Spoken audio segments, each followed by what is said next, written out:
Dobro večer. Da otvorimo ovaj naš sastanak inicijativnog odbora Treće Srbije u Mladenovcu.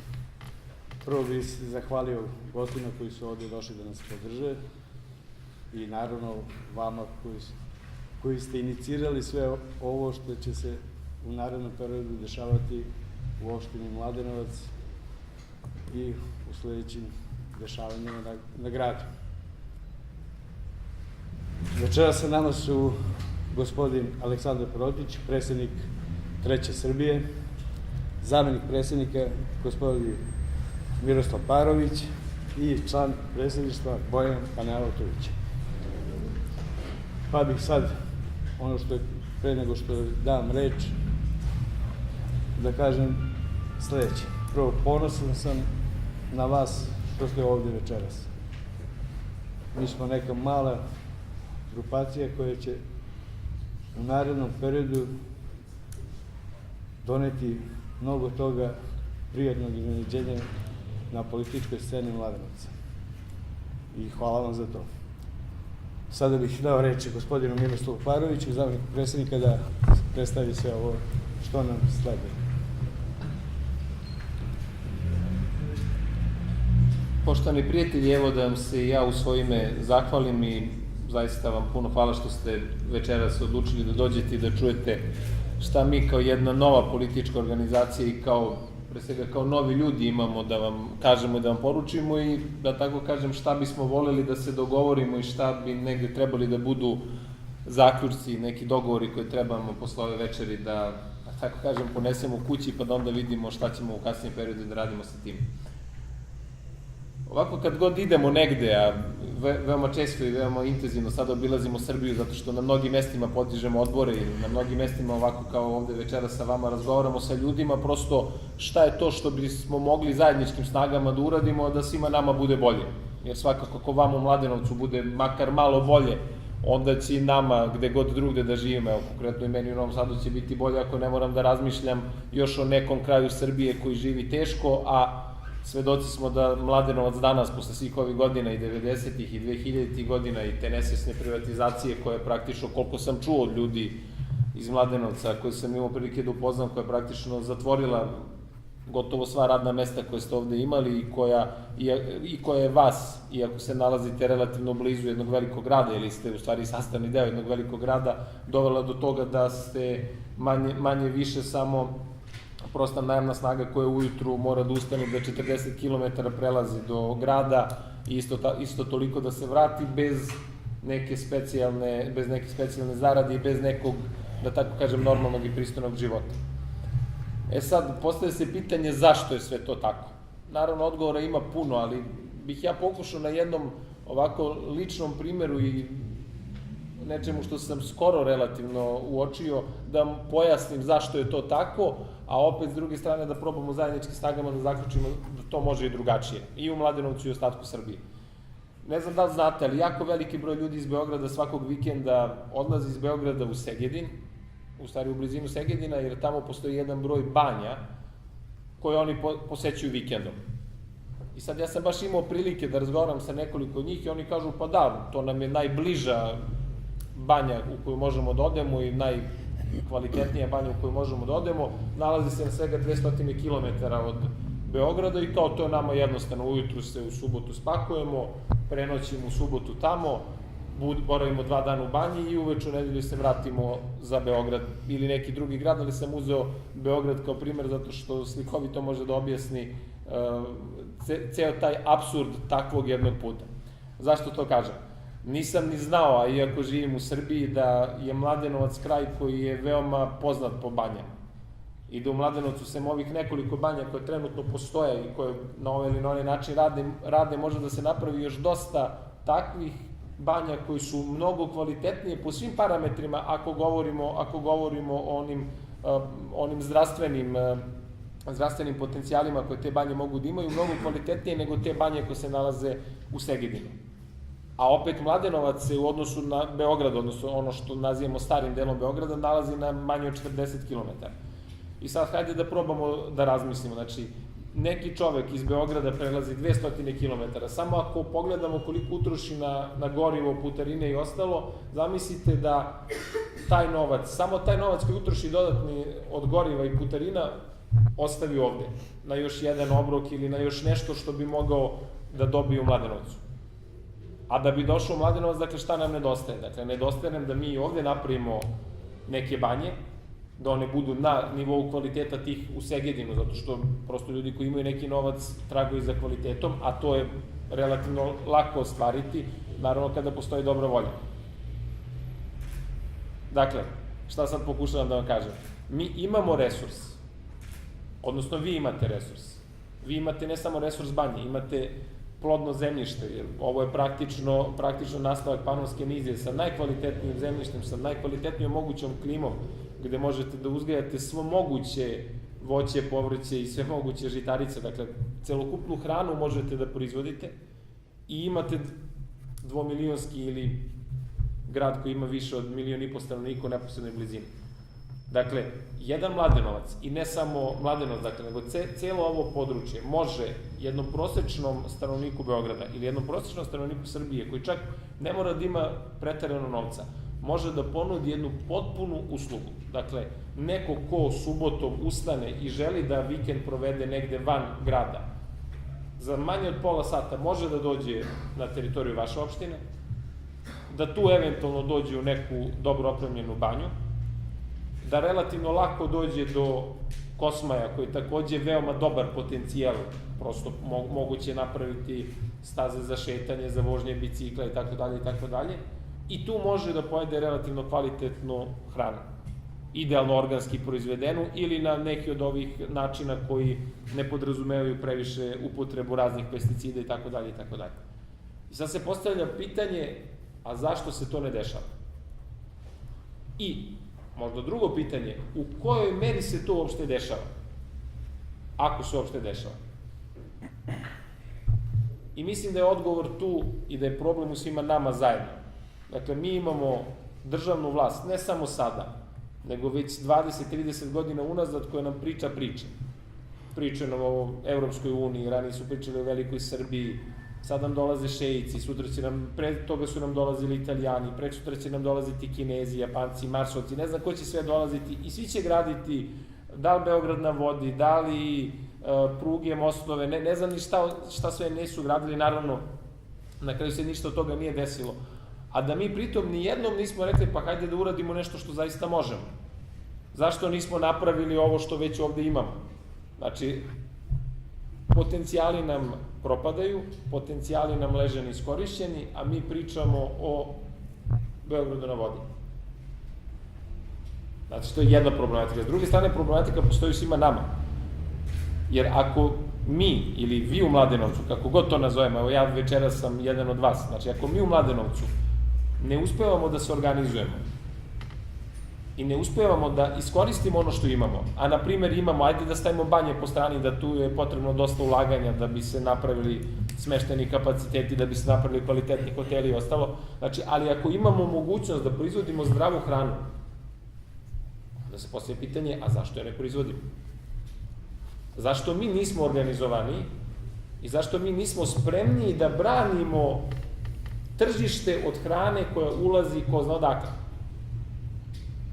Jer hrana u grad Beograd, koji je najveći potrošač iste u državi Srbiji, dolazi iz Makedonije, odatle vam dolazi paradajz i paprika, iz Brazila i Meksika, odakle vam dolazi većina mesa, iz zemalja kao što su Mađarska, Rumunija, Bugarska, iz koje nam dolazi ogromna količina mleka. Dakle, veći deo hrane u grad Beograd ne dolazi iz Mladenovca. Znači, više hrane u grad Beograd dođe, na primjer, iz, ne znam, uzmite bilo koji grad u Mađarskoj, ja vam tvrdim da veća količina hrane na rafove u Beogradu dolazi iz bilo kog mesta u Mađarskoj ili iz bilo kog mesta u Makedoniji, nego iz Mladenovca. I ne možemo za to samo da krivimo one ljude koji se bave politikom, jer oni su takvi kakvi jesu, podložni mitu, korupciji, ličnom interesu, i oni su svoj lični interes našli u tome da podrža ovaj uvoznički lobij koji u Srbiji vlada već jedno 20 godina, i oni su odlučili da ga podržaju zato što im oni daju neku proviziju i onda ta hrana, jel te, dolazi iz tih mesta koje sam rekao. Ali ako mi budemo dovoljno svesni situacije, a moramo postati svesni, jer verujte mi, ako ne budemo počeli da koristimo ono što nam je Bog dao, a imamo, a imate, mislim, džabe nam bilo šta, džabe nam ovi ili oni izbori, džabe nam Evropska unija, džabe nam Evroazijska unija, džabe nam svi šeici ovog sveta, ako mi ne budemo sami odlučili da iskoristimo ono što nam je Bog dao. A dakle, na primjeru Mladenaca vidimo da nam je Bog i tekako puno toga dao. Ponovit ću, dao nam je i mogućnost da proizvodimo zdravu hranu u velikim količinama, dao nam je i mogućnost da pružimo ljudima uslugu jednog zdravog turizma, a ne možete osmisliti bolji i zdraviji turizam od toga da neko dođe u jednu kvalitetnu banju i da ima priliku da se prošeta po kvalitetnoj planini kao što je Kosmaj. Dakle, samo od nas zavisi da li mi hoćemo da u budućnosti budemo domaćini u ovoj zemlji ili hoćemo da budemo prosta najamna snaga. Opet ću ponoviti, da li ćemo biti najamna snaga šeicima, Amerikancima, Rusima, Kinezima, potpuno je nevažno, ako se budemo sveli na nivo najamne radne snage. I tu dolazim do one poruke koje bi negde večeras volao, ako nešto upamtite od ovoga što sam vam rekao, da ponesete sa sobom, a to je da se mi kao politička organizacija, kao prosto ljudi koji su novi na političkoj sceni, snažno zalažemo za taj princip domaćina. Jer mi ako u svojoj zemlji ne budemo bili domaćini, onda mi našu zemlju nećemo ni imati. I možda i bolje i da je nemamo ukoliko je budemo u budućnosti tretirali onako kako je tretiramo danas. A verujte mi da najveći deo stvari zavisi samo isključivo od nas. Od naše spremnosti da se organizujemo, od naše spremnosti da zajednički delujemo, od naše spremnosti da prvo prepoznamo zajednički interes. I evo, ja ću vas pozvati večeras ovde, bilo u razgovoru našem međusobnom, bilo u nekom kasnijem razgovoru, da razmislite da li sam ja ovde večeras vama išta rekao što nije naš zajednički interes. Dakle, da li je vaš interes da se organizujemo i da vi počnete da proizvodite hranu i da pružate banjske usluge, ja mislim da to vaš interes jeste. Moj interes jeste da dođem ovde i da imam mogućnost da u državi Srbiji, dakle zemlju koju najviše volim na svetu, dobijem kvalitetnu uslugu kao što bi dobio bilo gde drugde na svetu, i tu su nam se spojili interesi, novac ostaje u Srbiji, devize ostaju u Srbiji, ljudi rade, otvaraju se nova radna mesta i to vam je jedan zdrav ekonomski domaćinski princip za koji se mi kao politička organizacija zalažemo. Da li ćemo mi tu našu, ja bih rekao, zdravu logiku u političkom smislu, u ljudskom smislu, u racionalnom, kom god hoćete smislu, uspeti da suprotstavimo logikama koje su danas aktuelne na političkom tržištu, da ga tako nazovem, ne znam. To opet zavisi od svih nas. Jer ja ne znam da li vama ovo zvuči logičnije od toga da će 200.000 ljudi da radi na Beogradu na vodi. Ja pretpostavljam da bi svi mi voleli više da tih 200.000 ljudi zaista tamo rade. Ali, prilično sam siguran da je ta priča, barem u tom obimu, nerealna, kao što je bila nerealna, kao što su bile nerealne i brojne druge priče koje su nama pričate u svom ovom periodu koje je za nama.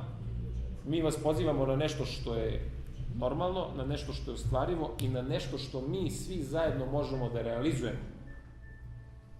I time ću i zaključiti ovo obraćanje. Dakle, hajde da se večeras dogovorimo da uradimo niz stvari koje možemo, kako bi nam sutrašnjica bila mnogo bolja nego ovo što danas imamo prilike da vidimo. Hvala.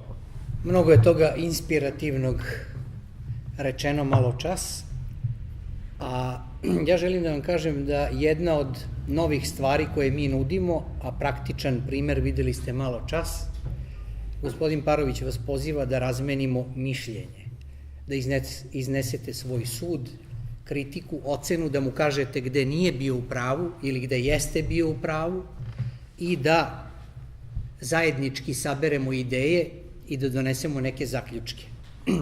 Ozbiljni sociolozi, antropolozi, između ostalih Zagorka Golubović, to je gospođa koja je uoči predsjedničkih izbora, inače kućni prijatelj gospodina Borisa Tadića, obratila se čuvenim pismom: Borise, stanje je očajno, mora nešto da se menja, na šta se gospodin Boris nije odazvao i ubrzo izgubio na izborima, govoreći o Jugoremediji, o tom strašnom kriminalu i tako dalje. Dakle, ta Zagorka Golubović govori sledeće: nema demokratije u društvu i nema ni paprika, ni banja, ni ukupnog razvoja ukoliko imamo krutu, autoritarnu, zatvorenu strukturu unutar političkih stranaka, unutar preduzeća, unutar porodice, unutar bilo kakvih organizovanih jedinica. To je plemenska zajednica, a ovo je 21. vek. Dakle, juče sam pročitao izjavu doktora Vojislava Koštunice koji kaže: voleo bih da imam protiv kandidata na izbornoj skupštini koja sledi, odnosno bila je pre neki dan. Pa valjda je za sve ove godine najpreči zadatak bio da se porodi neki protiv kandidat na stranačkoj skupštini, pa da postoji sukob ideja. Ne mora on da bude ekskomuniciran iz stranke. Juče takođe čitam da je jedini kandidat za mesto predsednika Srpske napredne stranke, naravno, gospodin Aleksandar Vučić. Dakle, najmoćnija stranka u Srbiji koja preti da će osvojiti polovinu biračkog tela i skupštine, ne može da porodi čak ni 2 kandidata za mesto šefa političke stranke. To je poražavajuće, dame i gospodo, i zato ćete čuti jedan suprotstavljeni koncept da ćemo mi sa ove strane stola možda i danas imati različita mišljenja. Evo za početak da vam demonstriram to praktično. Gospodin Parović je govorio strahovito inspirativno i žao mi je što ne mogu da se nadovežem na 20 teza iz njegovog iskaza, ali evo i jednog neslaganja. Tačno je da banje iziskuju velika ulaganja, ali rudimenti privatnog biznisa, rudimenti razvoja mogu da otpočnu sa minimalnim sredstvima. Dolazili smo sada, putujući ka Mladenovcu, jedna pristojna kuća, lepo sređena, verovatno se čovek registrovao, piše hostel, uz malo napora, uz ono što je već sagradio za potrebe svoje porodice, prilagodio i malo proširio, izdaje, ponudi zdravu hranu i počinje da živi. Nije više socijalni slučaj i nije na grbači države. Ukoliko ste posetili Grčko primorje ili Crnogorsko primorje, i to ne neka fancy, po znacima navoda, mesta kao što omladina kaže, nego mesta na periferiji čak, u ekonomskom i turističkom smislu, možete vidjeti kako ljudi iz godine u godinu, od baraka preko kućica do kuća i na kraju vila, marljivo radeći, ulažući sopstvena sredstva u porodični biznis, prave respektabilne turističke jedinice. Dakle, Max Faber, čuveni analitičar Švajcarac koji živi u Tokiju, inače vrlo ozbiljan čovek jer je svim klijentima uoči čuvenog kraha berze 2008. rekao: povucite sve akcije, sve će propasti. Upitao je svetsku javnost i sve biznismene i sve one koji će graditi Beograd na vodi i sve koji zidaju solitere i spektakularne projekte. A šta će se desiti ako u jednom danu nestane interneta, ukoliko vodovod bude zatrovan, čitajte Užicu, i ukoliko mobilna telefonija presahne? A to je sasvim moguće u savremenom svetu prepunom raznoraznih izazova. I taj Max Faber, ne Miroslav Parović, nego Max Faber, analitičar broj 1, kaže sledeće: predlažem klijentima da ulažu u kupovinu zemlje, proizvodnju zdrave hrane i proizvodnju meda. Nisam otišao do Tokija i do Maxa Fabera slučajno. Mladenovac je taj koji je idealan i hiljade Mladenovaca po Srbiji za kupovinu obradivog i dobrog zemljišta, za proizvodnju meda, za proizvodnju zdrave hrane. Ja sam, recimo, na obudu Novog Sada i mogu vam reći da, pošto je Gazprom i NIS je tu, da mnogo ruskih porodica dolazi i kupuje placeve, zemljište, ne samo u okolini Novog Sada, nego i u Vrdniku i tako dalje. Hoću da kažem da negde gde počinje da pulsira život, negde gde se ljudi potrude da urede svoju kuću i okućnicu, pa da naprave možda hostel, i gde postoji nekakva privreda u blizini, da će tu biti i više interesenata da, recimo, kupe nekretnine. Ja imam jednu pasiju i strast, delimično je to povezano i sa nekim ranijem profesionalnim interesovanjima, da pratim te oglase u Srbiji. Mogu vam reći da Mladenovac, okolina Mladenovca, malo kad se udubite, uopšte to nije naivno. Naravno, tamo gde su ljudi napravili ozbiljne kuće i na tržištu nekretnina to ima svoju vrednost i imaće, jer sve je jasnije da koncept megalopolisa sa stotinama hiljada socijalnih slučajeva, ljudima koji su na kazanima i koji jedino što misle je kako će pronaći posao u državnoj upravi, da je taj koncept ne samo kod nas, nego i širom sveta polako presahnuo i da je alternativa, a ovo nije bajka nego se desilo već u Grčkoj, da mladi ljudi masovno odlaze da gaje masline zbog toga što je neoliberalni koncept urušen, propao je. Oprostite, ovo nije bilo planirano, ali sam naprosto bio inspirisan. Sada još samo nekoliko kratkih stvari da se ne igram vašim strpljenjem. Šta treća Srbija konkretno nudi u Beogradu, šta ćete čuti kad recimo naš predsednik gospodin Protić bude na Radio-televiziji Srbije. Neće to biti još jedan od lidera hiljada stranaka koji će se pojaviti, jer će on, na primer, reći da mi ne da nudimo, nego u praksi negujemo demokratičnost unutar stranke, da preporučujemo demokratičnost unutar porodice. Mi se ne zalažemo za to da je batina iz raja izašla i da deca jedino mogu da budu dobro vaspitana ako počnemo da ih bijemo od 2 godine. Mi naprosto nudimo ideju da se roditelji edukuju, da je 21. vek, da ne može da se desi u Novom Sadu prekjuče, kada premijer Dačić kaže da je istorijski trenutak kad smo otvorili pregovore sa Evropskom unijom, u tom istom trenutku Smederevo je blokirano radnicima koji nisu dobili obećane plate 3 meseca unazad, a u Novom Sadu u ekonomskoj školi ulaze huligani i mačetama i bejsbol palicama napadaju učenika unutar učionice. Ja mislim da ljudi koji drže do sebe od sutra ne treba u tu školu više uopšte. Ja svoje dete tamo ne bi slao. Odnosno, slao bih ga, ali bi kod gospodina gradonačelnika i ljudi izdejstvovao da postoje metal detektori, školski policajci u praksi koji funkcionišu i da se stvori jedna drugačija klima oko škola uopšte. Čućete, kad gospodin Protić se bude pojavio sutra na Radio-televiziji Srbije, da imamo nameru da podsjetimo Srbiju da to što 2 miliona ljudi vrši moralni i intelektualni suicid, to je samoubistvo, gledajući razne velike bratove, Farme, Sulejmane, molim vas, turske serije, nisam nikakav protivnik Turske, ali u zemlji koja ima bogatu tradiciju i istoriju, slavnog Živojina Mišića i Vojvodu Putnika i cara Dušana i Zorana Radmilovića i Đokovića i ako hoćete i rokere slavne, da vi svoj život, svoju sreću poistovetite sa Sulejmanima koji osvaja Srbiju, pa to je kao kolektivni opijat, to je prosto neverovatno. Vi ćete čuti naše ljude koji će doći i reći da onaj ko hoće da vrši toksikaciju sopstvenog intelekta takvim glupostima, da taj mora taj kanal skupo da plati. Dakle, zalažemo se za porez na kič i šund i za usmeravanje sredstava zarađenih na taj način za pravu kulturu, za negovanje autentične nacionalne kulture kojom smo prebogati. Založili smo se za osnivanje fonda dostojanstva i onda čuli smo u Novom Sadu da je to jedna demagoška ideja. Najlakše je reći ako nemate sopstvene ideje ili ako je jedina ideja koja je moguća da se utopite u SNS, kad neko iznese nešto novo da kažete to je demagogija.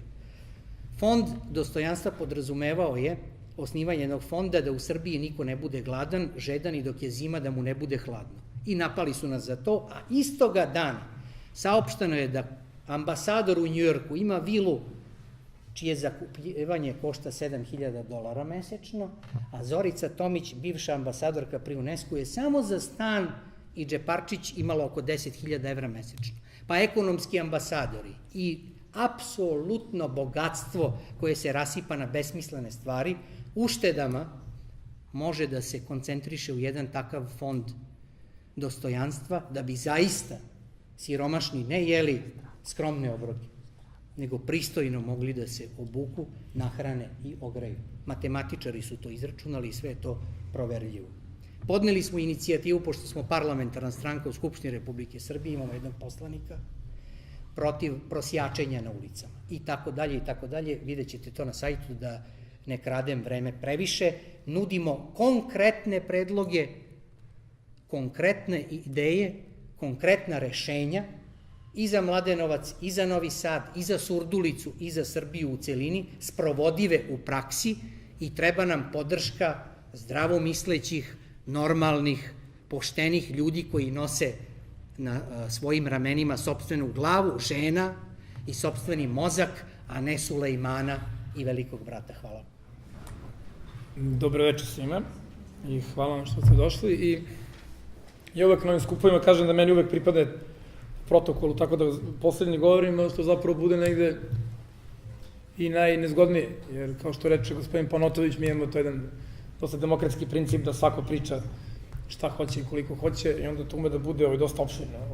I ume da bude ne samo opširno, ume da bude jako zabavno i jako korisno, kao što je, čini mi se, ovaj put, ali na taj način nekako se iscrpi dosta tema i onda meni tako pripadne ili da se ponavljam ili ne znam ja šta da pričam. Tako da bih ja ovaj put iskoristio priliku da se na kraju obratim manje kao možda predsednik celokupne Treće Srbije, a više kao nosilac liste za grad Beograd, jer nalazimo se u Mladenovcu i zapravo danas je neki početak naše kampanje za gradske izbore i ne znam koliko ste upućeni, verovatno jeste, ali od 29. januara, ne vredite da reći novembra, to mi je ostalo u glavi, dalje rođen sam u ta vremena, zapravo počinju izborne radnje i prosto pošto Mladenovac, ili tako, od 1971. godine pripada gradu Beogradu, pa će se ti izbori sprovoditi ovde i nisu izbori možda toliko sad tema pa da pričamo o njima, o nekom načinu organizovanja, šta ćemo raditi i ostalo, to ćemo već imati prilike, ono što kažem, prešesti vam svima i izaći nam ovo što bi se reklo, ali pre svega bi jednu drugu stvar htio da vam kažem, koja mislim da može svima nama da negde pomogne u nekom svakodnevnom životu i mislim da je to negde važno. Mi smo prethodnih sigurno godinu dana, znajući da se kuvaju izbori u Beogradu i generalno da se kuvaju u krajnjoj liniji i izbori neki vanredni u Srbiji, i sad imate gomilu tema, mi svakodnevno dobijamo neki press clipping ujutru i to sad, kako da vam kažem, i čak i kad ne dobijate taj press clipping, nego samo prosto ujutru odete na kiosk pa kupite neke novine ili se, što se kaže popularno, nakačite na internet pa idete na neke razne portale, imate jedno more informacija. I sad u tom moru informacija prosto reklo bi se pa kao u redu je, čovek je danas možda najinformisaniji od kad postoji čovečanstvo, dakle, ima pristup najvećoj količini informacija. Međutim, gde je tu problem? Problem je što zapravo te informacije morate nekako selektovati, morate nekako ne samo selektovati da kažete dobro, ovom verujem, ovome ne verujem, nego prosto morate selektovati te informacije da vidite, da ih negde uskladite sa sopstvenim životnim potrebama. I onda smo mi nekako pripremajući taj program za Beograd, ja verujem da će to biti nešto što će se kasnije preslikavati na sve ostale gradove, u krajnjoj liniji i na republičke izbore, uspeli zapravo, ja zaista verujem vrlo vešto, da sve informacije koje možemo da dobijemo, zapravo upakujemo u nekih 5 tema. I ne bi bilo loše da ih nekako zapamtite, jer će vam, ja mislim, pomoći na nekom svakodnevnom životu, da zapravo sve informacije koje dobijete možete zapravo svesti na 5 stvari, a to je taman koliko ima prsti u jednoj ruci. Pa nije teško da se zapamti. Prva stvar je, a o tome su pričali gospodin Parović i gospodin Panotović, to je da je zapravo budućnost i naša lična, a i kolektivna zapravo isključivo naša stvar. A to kad kažemo naša, ne mislimo na nas koji sedimo ovde, niti na nas koji sedimo u ovoj sali, već zaista mislimo na sve ljude koji žive u ovom gradu, to je u opštini, šta već, ili u širem gradu kao što je Beograd, ili kompletno u državi Srbiji, ali ako ćemo biti iskreni, kompletno na celom svetu, tako, znači, budućnost je zaista samo naša stvar, a ono što mi, i to sve zvuči pa dobro, u redu je, mislim, nije to sad nikakav spektakularna filozofija, ali vidit ćemo da zapravo od raspada SFRJ, pa malo ko je pričao o tome, malo ko je radio na toj temi. Mi smo sve vreme negde pričamo o tome, pa da, naša budućnost je na zapadu, sad će doći neko sa zapada, pa će da nam je tako pomogne i on će nekim čarobnim štapićem da napravi da sve bude kako treba. Imate jednu drugu grupu ljudi i drugih političkih partija koja je stalno pričala, pa dobro, to isto tako, ali se sa istoka sa Rusije, ne znam, Kine, već ne znam ja odakle će doći, ili tako, neko, pa će nam opet on doneti ovde neki mir, blagostanje i sreću, međutim, to naravno, ako iole zdravog razuma upotrebite i pameti, vidjet ćete da zapravo to nema nikakve logike. Zašto bi to neko uradio? Tako da, jedina stvar koju možemo da uradimo, to je da prosto pogledamo sebe u ogledalo, da kažemo u redu, dobar sam u tome, tome i tome, loš sam u tome i tome, ajde budem bolji. I ajde tamo gde sam već dobar, hajde probam da se udružim sa nekim, pa da probamo da se udružimo na što više i da nešto uradimo. Da za početak nešto uradimo za svoj komšiluk, pa ćemo onda kasnije moći lako da uradimo za neku svoju mesnu zajednicu, pa onda opštinu, pa onda grad pa državu.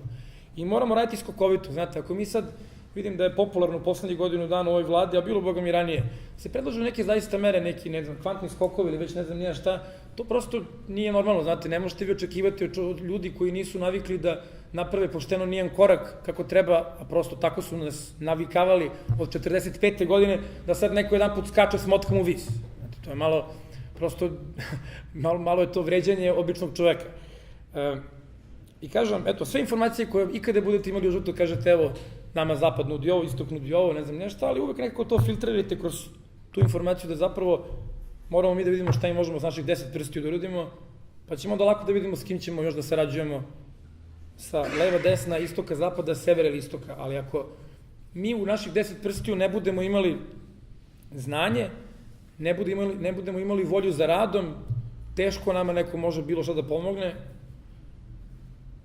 I zaista, kao što reče gospodin Parović, nažalost postaćemo neka jeftina radna snaga i to će biti naša budućnost.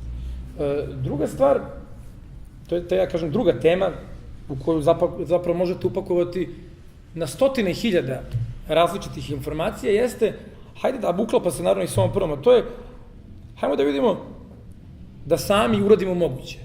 I mi stalno imamo priče, evo sad je opet popularan sad se to kako se zove, Beograd na vodi, tako. Ja se izvinjam što stalno to pominjem, ali pre toga je bio grad na vodi.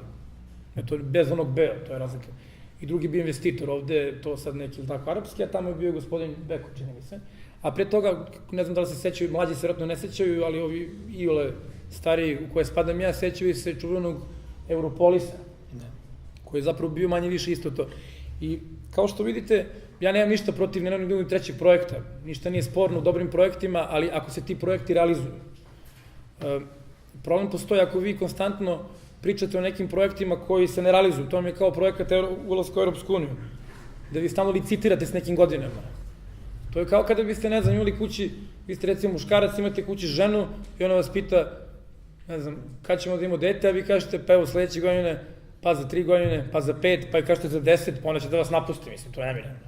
Ali ovde, kao što vidite, političari govore konstantno da ćemo Europsku uniju za godinu, 2, 3, 5, 10, a narod i dalje ne napušta te političare, znate. Tako da ta neka logika koja je jedna u nekom privatnom životu i potpuno zdravorazumska, nekako postane potpuno drugačija kada, treba da se izađe, zaokruži jedna, druga ili treća politička opcija, što moram priznati, meni je malo čudno, ali verujem da ovde smo sa ljudima koji razumeju o čemu pričam i koji se ne ponašaju na taj način. Dakle, kažem, sve te neke stotine hiljada informacija o raznim nekim tako zaista virtualnim pričama šta možemo da uradimo, ja mislim da zapravo treba filtrirati kroz ovo. Hajmo da sami vidimo da uradimo nešto što je moguće. I opet se tu nadovezujem i na gospodina Paravića, opet na gospodina Panotovića, oni su pričali o tome, te ja ne i ponavljam. Mislim da konkretno u Mladenovcu, a i svuda, zaista svuda u Srbiji ne postoji mesto gdje nije moguće uraditi s onime što već imamo nešto što je moguće. Treća stvar i treća tema, to je, da kažem, jedan skup onako nekih dosta privatnih i ličnih stvari koju smo mi nazvali za sigurnost naše dece i svih nas. Sad kažete za sigurnost, pa to bi onda zvučalo onako na prvu loptu, ono pomislite neku bezbednost, tako neku elementarnu od nekog nasilja i tako nešto, ne znam nešto, od kriminala. Međutim, ne, sigurnost, odnosno bezbednost može biti razna. Ona zapravo jeste razna, ona je možda pre svega danas ekonomska. Zatim je i ta bezbednost u užem smislu, od kriminala, nasilja i ostalo. Ona takođe može biti i ekološka. I sad ovako mogu da nabrajam, jel tako, do preksutra, ali u svakom slučaju to je možda čak i ona primarna stvar kod svake osobe, pogotovo ako je neko porodičan čovjek, pa onda pored sebe ima odgovornosti za sebe i za svoju jel tako, decu ili, ne znam, unuke ili neku širu familiju, ne znam ja šta. Znači, vi imate pre svega nekako osjećaj odgovornosti i prema sebi i prema svojim najbližima i potpuno logično, jel tako, kad već plaćate porez, razne poreze, jel tako, tu onda bezbednost tražite da vam je omogući i grad i država u kojoj živite. Inače se postavlja pitanje, pa dobro, zašto onda, je tako, vama to plaćam? Znate, imate, to ste gledali po filmovima, sigurno, a možda je neko iskusio u realnosti, kad vam dođe, recimo, ne znam, možete da otvorite diskoteku u Čikagu, na primjer, 80. godina, ili možda, recimo, 60. i onda dođe, recimo, italijanska mafija, i oni vam kažu, dobro, platiš reket, i onda imaš bezbednost. Tako, znači, vi njima date, ne znam, 20%, ili već koliko oni traže, ja to zaista ne znam, od vašeg profita koji imate na kraju meseca, vi to njima svaki mesec lepo isplatite i onda, jel tako, vas ne sme niko da dira, pošto vas mafija štiti. Od sebe, pa dobro, štiti vas od sebe i od drugih mafija, jel tako, to bi tako trebalo da bude. I to mahom funkcioniše. Sad vi ovdje imate jedan drugi slučaj, da to isto vi kroz neki, jedan pravni, legalni sistem, zapravo vi plaćate neke poreze državi i tako dalje, i ta država zapravo im isti taj zadatak. Ima zadatak da vas štiti. I dođete do onog paradoksa, a to je da u poslednjih 20-aka i više godina zapravo ta neka mafija u Čikagu više štiti svoje ove koje reketira, nego što to čini država Srbija koja to radi kroz legalan poreski sistem u Srbiji. Moje mišljenje, nek se neko ne slaže, nije sporno. Četvrta tema u kojoj bi se dalo svrstati, ili tako opet, na 100.000 informacija koje dobijamo u toku dana, a to je jedna zaista ne samo želja, nego jedan rad koji ćemo mi učiniti, a to je da zaista ne samo Beograd, nego svi gradovi i opštine u Srbiji i na kraju država Srbija dobije pošteniju, pristojniju i ljubaznije službenike. Sad šta je službenik uopšte grada, šta je službenik države? Pa to je, kao što i sami znate, to je najviši nivo, znači od onih, što se kaže, na vrhu piramide koji sede i koji su, ne znam, deo recimo sekretar grada, tako, gradonačelnik, njegov zamenik, predsednik skupštine grada i tako dalje. Znači, oni su službenici grada, ali su službenici grada takođe i, recimo, šalterski službenik, na primjer, u poreskoj upravi, recimo, opštine Mladenovac, da, i on je službenik grada, koliko se ne verujemo i Jovica, isto tako, službenik opštine Mladenovac. Tako, evo, kada sam mu sad okrenuo, on su upravo nasljeno. I to je ono što mi hoćemo. Hoćemo upravo takve ljude, znači, hoćemo pristojne, poštene i jednostavno ljubazne ljude, jer, kako opet vam kažem, javni službenici upravo dobijaju plate od nas. Znate, od nas koji radimo u nekom privatnom sektoru i nešto radimo, jer tako je opet taj porez i taksa, opet se vraćamo na to, odvajamo i onda od tog novca na kraju, jer tako, to se skuplja negde, pa se raspoređuje po nekim budžetskim procenama i od tog novca zapravo ti su ljudi zaposleni. I bi neko bilo potpuno logično, tako, da ti ljudi prema nama, kao svojim klijentima, jel tako, ako ništa drugo budu ljubazni, ako ništa drugo budu pristojni i ako ništa drugo budu pošteni, odnosno da se konačno zaista stane na put korupciji i svim ostalim sličnim stvarima. Tako da, mnogo se pričalo o korupciji, slažem se, u poslednjih godinu i po dana, jedan dosta dobar deo toga je urađen, nije sporno, da to uvek može više, da to može bolje, naravno da može, ali ne treba ni to sad ovoj vladi stavljati negde na teret. Što se mene lično tiče, verujem i Treće Srbije, mislim da je to možda jedna od najpozitivnijih stvari koja je rađena, ali ona prosto mora da se nekako zaokruži. Ali gde je tu problem? Što korupcija je na svim nivoima. Znate, vi sad imate da se love tako i veliki, ali zapravo ono što je važno je da mi nekako neki naš etičko-moralni sklop uvežemo to da zaista i na tom nekom najnižem nivou uprave zaista moramo imati pristojne, poštene i ljubazne ljude. I samim tim od nas, kao Treće Srbije koja se to kandiduje sad na beogradskim izborima i kandidujući se u budućnosti na svim izborima koji budu bili, očekuje se da upravo takvi ljudi i kandiduje. Ne možemo mi pričati da želimo pristojniju, pošteniju, ljubaznije službenike i zapravo pošteniju, ljubazniju i pristojniju Srbiju, a da mi sami ne budemo takvi. I peta stvar, to je peta tema u kojoj opet, kažem, na dnevnoj bazi možete ubaciti na možda ne 100.000, nego na milion tema, milion priča u toku dana, a to je, mi smo nazvali otpad nije za naš grad. To ako možete tumačiti dvostruko, ali mi smo da pre svega mislili na komunalne probleme. kao što i sad to je stvar gde zaista sad ja ne bi mogao vam ništa da pričam, bio bi pokvaren i nije bio pošten, pristojan i ljubazan. Kad bi ja vama sad pričao na temu koji su komunalni problemi konkretno u Mladenovcu, to je nešto što očekujem, ne samo ja, nego svi da pričamo i da razmenjamo informacije, jer to je nešto što vi najbolje znate, kao što vi znate u Mladenovcu, tako neko zna, ne znam, na opštini Vračar ili neko u Nišu, Valjevu, Užicu i tako dalje. Tako da, eto, ja sam hteo da budem kratak, kao sam na kraju bio poprilično dugačak, ali nadam se da sam nekako na ovaj način pomogao da eto buduće, evo, koliko danas sve informacije koje budete imali, probate neko da ih u ovih 5 kategorija selektuje i verujte mi, nećete moći da naćete 6. kategoriju, nemoguće. Znači, ovih 5 to je 5 kategorija u kojom ulazi sve. I sad bih samo za kraj da kažem jednu stvar, da zaista mi je drago opet da ponovim što smo se skupili danas i da se nadam da ćemo se videti vrlo uskoro, ne samo zbog ovih izbora u Beogradu, nego generalno da ćemo mi sad idemo, otvaramo odbore po Srbiji, ali generalno se i vraćamo na ta mjesta gde smo otvarali, jer nije poenta onom nekom najbezobraznijem kampanjskom radu, znate, da se vi pojavite u toku kampanje ili već ne znam čega negde jednom, ispričate nešto i onda vas više nikad nema sledeće 4 godine u prevodu, pa sam da posle 4 godine ponovo pojavite i tako je to. Jako mi je drago ponovo, ne znam ništa. Mi ćemo se zaista truditi da to ne radimo, ako tako budemo radili, slobodno nam zamerite. Još jedna stvar, danas zapravo smo se mi ovde skupili i zbog još jedne stvari, a to je da ozvaničimo nekako početak rada Treće Srbije u Mladenovcu i da, jel tako, onako, svečano inaugurišemo Jovicu Stojkovića za koordinator opštinskog odbora Mladenovac, što je naša nomenklatura zapravo za predsjednika gradskog odbora. Eto, hvala vam puno.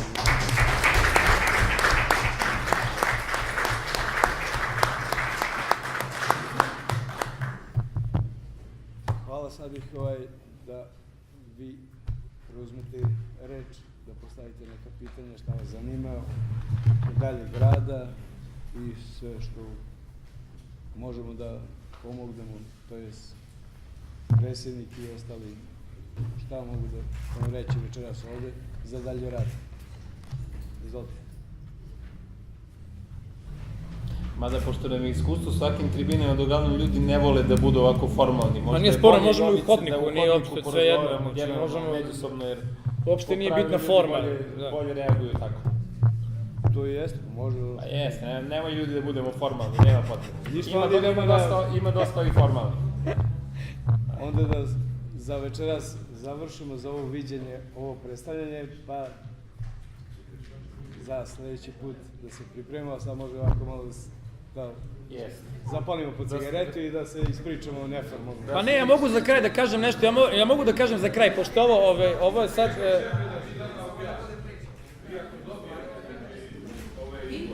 Dobro. Samo sekund, gospodin nešto. Kako, da li ćemo da budemo u poziciji? Opozicija ovima sad. Će da napravite koaliciju s njima, pa jebi. To je, ja sam čuo, nego procesira vaš odgovor, pošto ako bi vam rekao da, i ako bi vam rekao ne, slago bi vas jedno i drugo.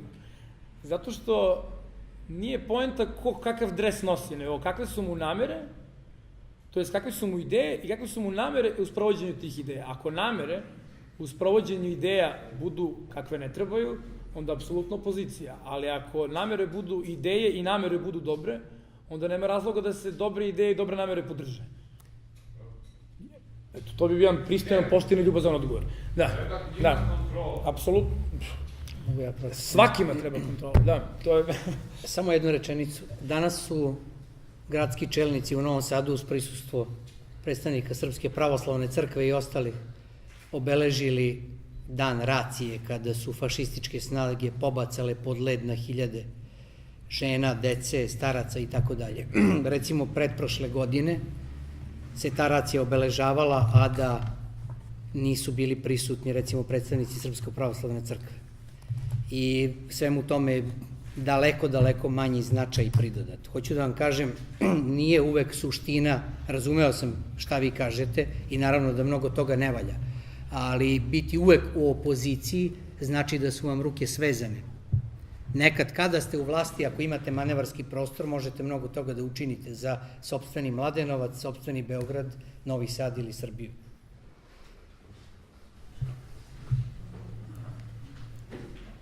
Ništa, onda dajemo hod. Ja bih dodao, sad sam dobio određenu inspiraciju, ali nije politika samo podela na ove i one. Mi smo to već jako dugo vremena... Ja mislio sam, pozicija je potrebna kontrola. To se saglašava. Ona to ima u opoziciji. Ali nema, vidite da nema. Problem je, znate u čemu je problem? Evo, problem, mi smo sad ovde par puta možda i nepravedno toliko oplali po ovom Beogradu na vodi, jer vi šta imate u Srbiji? Već 20 godina imate neke teme koje se tako pojave od negde i onda one postaju odjednom nešto što je neupitno. Samo se jednom, na primjer, kad se pojavila granica Karlovac-Virovitica, i to je bilo, ti ako to nisi se... Pa ti ako se nisi zakleo u tu granicu, ti si bio izdajnik za određeni deo. Sada ako se ne zakuneš u Beograd na vodi, ti ne postojiš. A znate šta mi pokušavamo da objasnimo? Pokušavamo da objasnimo da u moru takvih, ja iskreno da budem po meni nerazumnih, megalomanskih ili kako god hoćete to da nazovemo ideja, dakle i ova granica na Ogulinu i Evropska unija 2003. ili kad smo trebali da uđemo 2004. po jednima, tako dalje, dakle sve to bilo nerealno, megalomanski, neracionalno i tako dalje, dakle da u moru toga pokušamo da nametnemo stil razmišljanja da, ovo što je Aleksandar više puta rekao, dakle da zaista od nas zavisi da smo mi tu negde domaćini u svojoj kući. I ako budemo razumno posmatrali stvari, budemo razumno posmatrali ono što imamo i budemo hteli da to unapređujemo, mi onda imamo izvesnu budućnost. U svakom drugom slučaju, čak i da 200.000 ljudi bude radilo u Beogradu na vodi, ali to će biti 200.000 slabo plaćenih ljudi, 200.000 ljudi koji će se tresti da li će zakon o radu biti ovakav ili onakav, a svaki naredni će biti lošiji od prethodnog, sigurno će biti lošiji nego što je bio prethodni. Znači, umesto takvih 200.000 ljudi, hajde da pričamo o 200.000 domaćina koji ne strepe od toga da li će im sutra neko, ne znam, promeniti jednu zakonsku odredbu po kojoj više niko nije radnik, nego postaje radnik u nekoj leasing kući za zapošljavanje. Dakle, to je razlika. Dakle, da li ćete vi u Mladenovcu da proizvodite hranu na svojoj zemlji, da li ćete vi da imate hostel, što je rekao Bojan, u svojoj kući, ili ćete vi ujutru da ustanete u 5:15 da biste se kroz saobraćajnu gužvu probili da u 8:15 radite u Beogradu na vodi. To je samo razlika. Dakle, ja lično se zalažem za ovaj prvi koncept. Dakle, za domaćine, za ljude koji stvaraju, za ljude koji proizvode, za ljude koji znaju šta imaju, znaju šta hoće i znaju šta mogu. Mnogo mi je to privlačnije nego onaj proletarski sistem da sad svih odemo i da nam neko drugi, da li šeici, da li ne znam ko, reše probleme i mi smo onda sad super radnička klasa. Ja za to nisam. I mi za to nismo i zato vam prezentujemo jedan drugačiji model. A da li će on zaživeti, to sad sve ukupno zavisi od svih nas, dakle da li ste vi spremni da u nečem takvom učestvujete, da ste vi uopšte spremni i da li vama to uopšte zvuči logično. Vama možda logičnije zvuči da dođu šeici da presnu 3 milijarde evra na 100 i odjednom niknu zgrade, mi svi srećni, zadovoljni, nasmejani, u odnosu na ovo što vam ja kažem, ajde da mi sad počnemo nešto da radimo sami, ajde da vi počnete da radite nešto pa da stvari zavise od vas.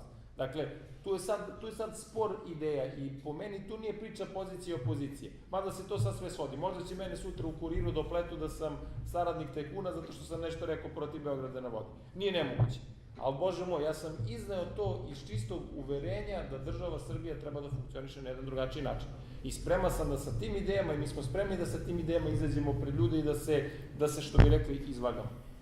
Pa, to bi trebala da bude politika. Dakle, ako od nas i oni svedu ili si za ove ili si za one, ovi su neprihvatljivi, ovi su prihvatljivi, ovi su nacionalisti, ovi su Evrope, mislim, ovo ludnica, totalno. Dakle, ajmo to da svedemo na ono što realno jeste. Dakle, da država Srbije je država naša, mi smo domaćini, hajde da mi uredimo po našem, u stvari po onom najboljem što mi možemo. I ja sam uveren da ovo nije najbolje što mi možemo i da ono je daleko od toga. Dobro, neka naprave taj grad na vodi, nije problem. Nije problem. A mi da razvijemo sindikat, ne da nam bude korumpirani sindikat. Dobro. Može i tako, to je isto model. Ne bude 200 evra plata, nego da bude 900.000. To je isto model. Ja ću se opet vratiti da mislim... A jesmo? Jesam upravo? Ne u... Apsolutno. Malo su, razmišljala sam da li se uključim ili ne. Pažljivo sam slušala vaše izlaganja i ne mogu da kažem da se ne slažem sa tom, ajde kažem, na neki način sam gospodin, zaboravila sam ime. Parović. Parović. Vaša ideja je potpuno zdrava, prirodna Zahvaljujem. i normalna. Ono što nije normalno je da ova naša zemlja koju živimo, iz kog razloga? Konkretno, ja nazad par godina, znači bila sam profesionalna novinar 13 godina, nebitno, posljednjih par godina radim još neke druge stvari vezane upravo za izvoz voća, povrća, konditorskih proizvoda i još neke stvari vezane za Rusiju, rusko tržište. Ono što smo shvatili da naši ljudi ovde, a pokušali smo da im pomognemo na neki način, nisu u mogućnosti, jer nemaju dovoljnu podršku da bi proizveli u sopstvene režiji nešto. Znači, toliko smo siromašni, pogotovo Mladenovačka opština, ne znam da li imate informaciju da je Mladenovačka opština jedna od siromašnijih opština sa najnižim primanjima. Probali smo na neki način da pomognemo tim ljudima da na sopstvenim imanjima nešto proizvedu. Šta je problem? Problem je konkurentnost. Naši ljudi sa proizvodima ne mogu apsolutno ni u jednom slučaju da konkurišu stranim proizvodima, koje ste vi pominjali u jednom trenutku, vidjeli da se podne do vas, koji se uvoze u našu zemlju. Prodaje se, ono što ste vi rekli, ne znam, iz Kine, iz Indije, odakle već iz kojih zemalja. I mnogo bolje prolazi nego naši ljudi koji pokušavaju neku drugu vrstu hrane da proizvedu, ne mogu da konkurišu, nemaju uslove za rad, nemaju dovoljno sredstava novčanih, ne mogu da, recimo konkretno seme, ja sam na Novom Sadu bila zbog nekih drugih stvari vezano za seme sa pomoglim ljudima. Znači, jednostavno nemamo uslove da bismo to doveli na neki nivo da možemo biti konkurentni. Ne isplatim se jednostavno, stavljajući na papir, nije mi se isplatilo da to radim. Bez obzira na sopstveni rad, na zemlju koju su imali i sve ostalo. Ne mogu sami da radim, kažete samostalno. Na neki način mora da se očekuje i pomoć države u kojoj žive, da uz određene subvencije i druge stvari koje mogu da im pomoći. To se podrazumeva, a mislio sam da to ne pričam, ali imam sad potrebu u par rečenica, samo jednu stvar da vam kažem. Evo, ovo gospođe za mene kaže potrebe su zadruge. Šta je u pitanju zadruge? Postoje jedna vrlo zdrava ideja, baš vezana za te zadruge. Zadruge koje bi se formirale baš u ovoj našoj okolini. Čak smo, postoji jedno udruženje koje se zove Slavijanski klub, ne reklamiram ga ovog trenutka, Slovenski klub u prevodu, da prevede sa ruskog, koji je baš imao tu ideju da se formiraju zadruge i da te zadruge u stvari pomažu. Postoji tu jedna zakonska regulativa koja ne dozvoljava to što vi sad kažete, ne može, jednostavno zakonski, to sad u ovom trenutku je neizvodljivo. Smo zadruga koje su postojale, ugašene, da li imate informaciju da su zadruge ugašene, da praktično ne postoje i da je vrlo komplikovano njih podići ponovo, jer zbog nekih zakonskih stvari koje ne bih sada pominjala. Imam vrlo jasan odgovor na to. Pogledajte Forbesovu listu najbogatijih ljudi na Balkanu i analizirajte strukturu najbogatijih ljudi u Srbiji, Hrvatskoj, Sloveniji i Makedoniji. U Srbiji i Hrvatskoj su najbogatiji ljudi, praktično vlasnici većine kapitala, ljudi koji su ih zaradili na špekulacijama. Dakle, mahom je to taj uvoznički lobi. Znači, identična je struktura kapitala i tamo i ovde. U Makedoniji najbogatiji ljudi su ljudi koji su proizvođači vina i hrane. Najbogatiji ljudi. I oni su proširili to malo još na turizam. Dakle, to su najbogatiji ljudi u Makedoniji, a u Sloveniji je najbogatiji ovaj što je proizveo Dormeo. Dakle, oni su na inovacijama, na pameti su zaradili novac. Dakle, Dormeo, Dušeci, to je najbogatiji Slovenac. E sad, evo ja ću vam reći, pa mi recite da li je ovo logično što vam kažem. Znači, vi u Srbiji imate da su vlasnici kapitala i praktično vlasnici političke scene, vlasnici medija. Znači, to su ljudi koji pripadaju uvozničkom lobiju, uglavnom. Dakle, da ne generalizujemo, ali uglavnom.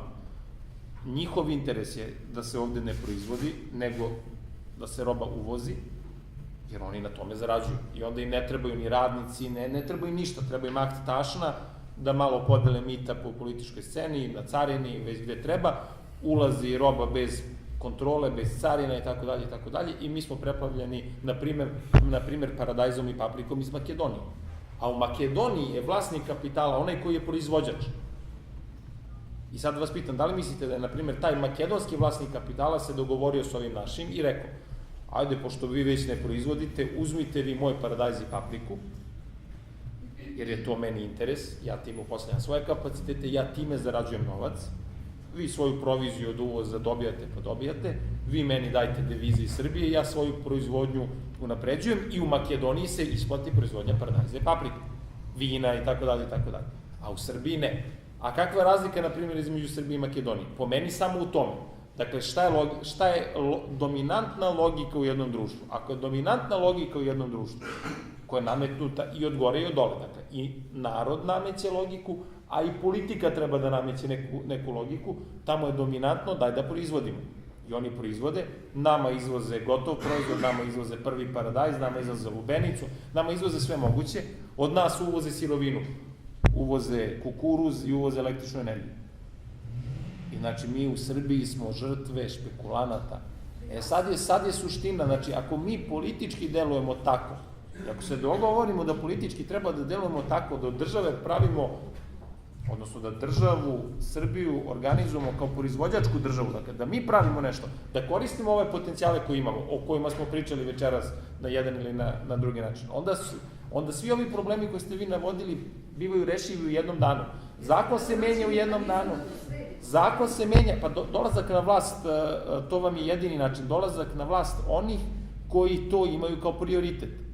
Menjaju zakonsku regulativu o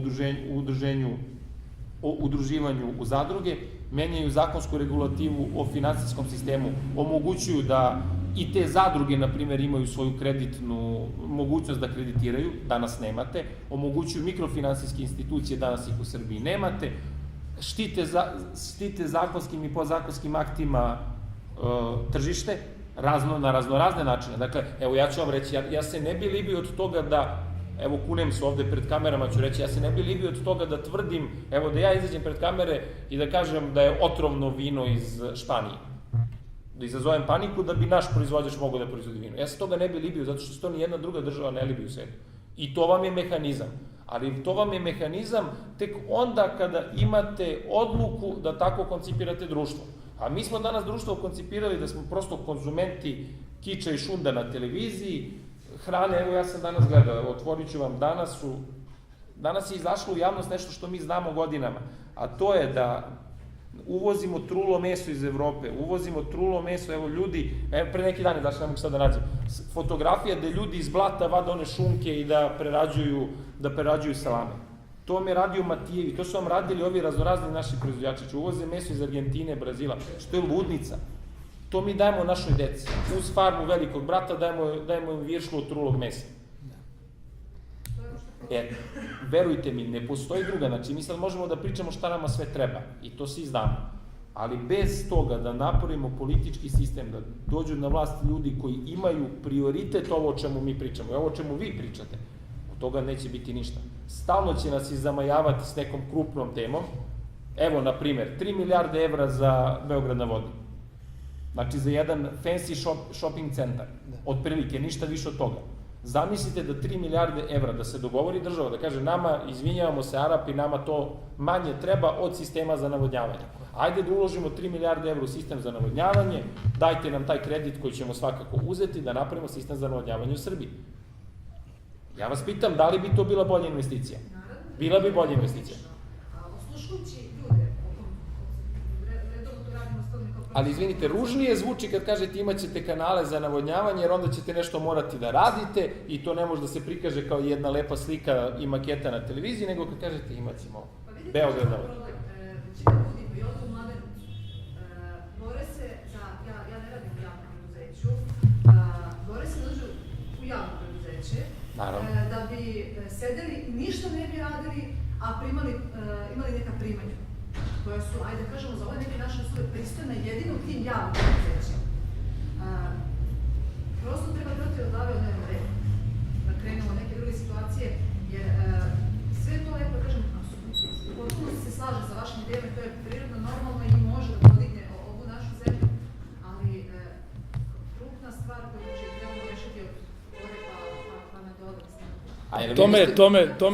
ja se izvinjam, moram da se prekinem, ali to mi služe izbori, znate, to ne možete na drugačiji način do izborima. Otuda zapravo ideja da se mi, eto, bavimo politikom. Svako od nas se bavio, evo, mi ovde koji sedimo i razni koji sede po sali, se bavi nečim. I bavi se dan danas, ili se bavio, pa je mora možda malo da prekine i tako dalje. Dakle, niko od nas nije imao politika prvi posao, ali smo prosto politikom krenuli da se bavimo upravo iz toga. Upravo iz tog razloga. Kada smo shvatili da jednostavno ne može, znate, ne može drugačije, morate to realizovati kroz izborni proces. Prosto, to su pravila igre, znate, ako ćete igrati igru, igrate po pravilima igre. Ili dignete revoluciju, pa onda dignete oružje, ali onda to neka druga pravila igre, za koja... Treba voleti ovaj narod i ovu zemlju. To je prvi preduslov i treba verovati da ona nešto može. Ja znam, kad odeš u Beč, to deluje mnogo ozbiljnije. I nije se jednostavno, na primjer, vratiti posle toga u Lebane ili bilo gde drugo. Znači, ali treba verovati da to Lebane može. Znate, ne znam, naši preci u ovom kraju su verovali da mogu te Bečlije da pobede i pobedili su. Kolubarska bitka i ostale bitke su pokazali da smo mi možemo da budemo i bolji od njih. Dakle, samo je pitanje da prevedemo to u svakodnevnicu. Vera u sebe. Svest svakako, ali to je proces. Znate, i moramo ga pokrenuti. Zavisli, naši su ljudi spremni, bar ovdje u Mladenu, svugde su. dobili radno mesto. Ali evo, vi ste novinar, probajte da sročite nešto interesantno sa večerašnjeg... Ja vam priznajem sada, pre 3 godine sam prestala da se bavim tim poslom upravo iz tog razloga što su mi govorili šta da govorim. Pa dobro, napišite na svom Facebooku ili bilo gde drugdje. Suspendovana, radila sam u RTS-u punih 8 godina, nakon toga nije bitno gde, ali jednostavno prestala sam tim poslom se bavim upravo iz tog razloga. Nisam mogla da govorim ono što želim. Uz prednje i suspenziju i svakojako gluposti i zašla sam iz tog posla, da smijenim glavu, ali ne mogu da se pomeni situacija u zemlji. Čitala sam prvi put vaš program sinoć, meni to deluje nešto kao vrlo, nešto što mi se jako dopalo, svi pišu lepo, svi studije lepo da napišu, za vas sam tek skoro čula, jer prosto nisam mnogo ni bavila sa tim stvarima, ali sam prepoznala nešto pozitivno i nadam se da ćete opravdati to što piše.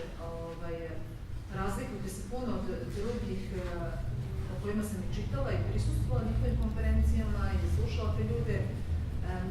Još mi, ne znam koja od vas iz Vojvodine, Novi Sad, nisam iz tog kraja, ali jako pozitivno iskustva kreću iz tog kraja gore, malo je kažem drugačije klima što se vernije, to malo drugačije i tako da... Mi smo iz Novog Sada, mi smo iz Vojvodine.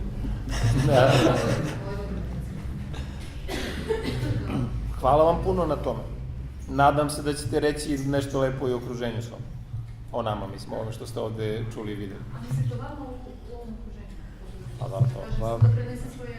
Možda na sebe malo što da razmišljam, da ovde sve uspeo i banane, mi lagano, uspavali smo to. A mi smo tamo u Vojvodini baš ubrzani onako, po tome smo poznati.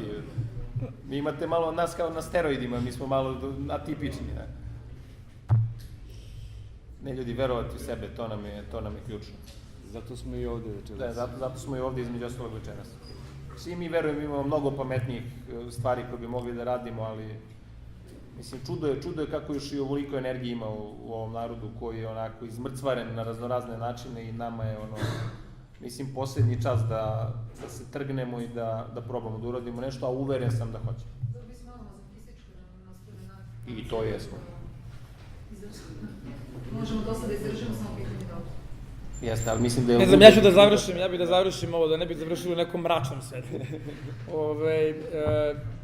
Ja bih da završim kao i prethodnu našu čačku, a to je jedna engleska poslovica koja kaže na kraju će sve biti dobro, a ako nije dobro, nije kraj. Ajmo.